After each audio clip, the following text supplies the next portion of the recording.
I was looking for another recipe to make, and look what I found. Deep fried meal, fish and chips. I've never made fish and chips at home before, and so we'll find out if it's doable for a novice like me. 1 cup of mayonnaise. A generous amount of mayonnaise. With the juice of 1 lemon. I don't have the lemon tool to squeeze the juice out, but I have my hands, so I'm going to use all my might to squeeze everything out of it. 1 tablespoon fresh chopped parsley. We're going to chop some fresh parsley. 2 tablespoons fresh chopped dill. Some fresh dill.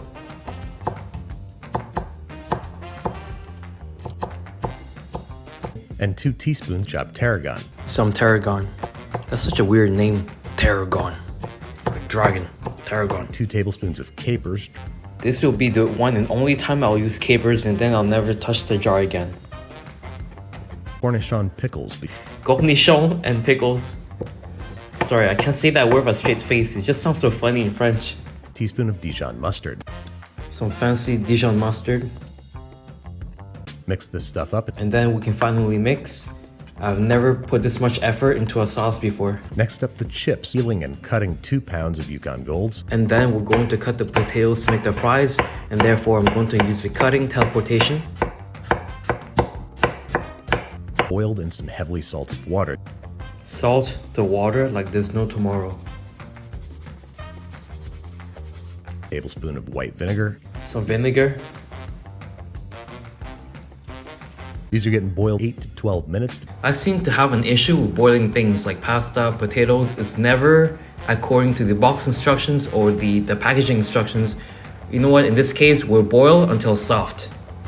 But not too soft because you need to retain its shape while it's frying. Spread these guys out on a wire rack. I forgot to record the part where I pull out the potatoes from the water.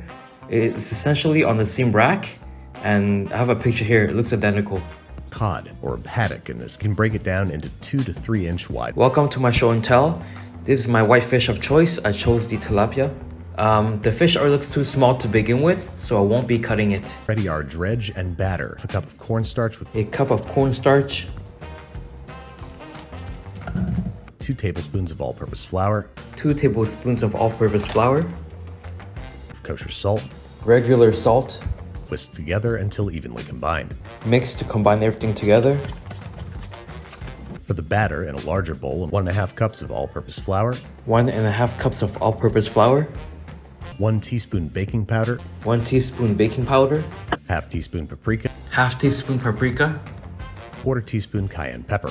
1/4 teaspoon cayenne pepper. It's getting whisked together until homogeneous. Then mix everything together. Add 1.5 to 2 cups of light lager Crack open the cold one and add lager into the batter. to achieve a paint-like consistency. Keep mixing until it's paint-like consistency.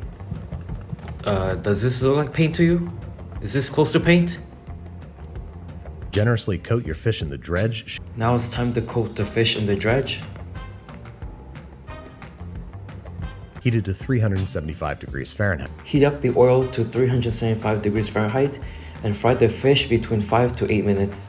If you're wondering why I'm adding batter on top of the fish, it's because I learned that as a tempura trick, and that is basically pretty much to make it more crispy. If it looks done, it probably is done. Okay, so the fish is starting to look a little too dark. I think it's time to pull them out. So, how does the fish look? I think I put too much batter. It looks like Frankenstein. Look at this piece. I think I went a little overboard on this one. Next up, we're frying the chips, 350 degrees Fahrenheit. Next, we're going to fry the fries at 350 degrees Fahrenheit. I'm just going to drop the whole batch. He says that it's going to take between 2 to 4 minutes, but really, in my case, it's looking about almost 10 minutes. These likewise are getting drained on paper towels and immediately salted upon exit. The fries are looking done. It's now time to pull them out. So the fish have been fried way before the fries, and they've been sitting out for some time now, and listen to how crispy they are still. Okay, so this is how the plate looks like now, the fries with the fish on the plate. It doesn't look too bad, right? It looks like restaurant quality. I'll pay for this. It kinda looks like Babish's plate. Okay, so it's now time to taste this dish and rate from 1 to 10.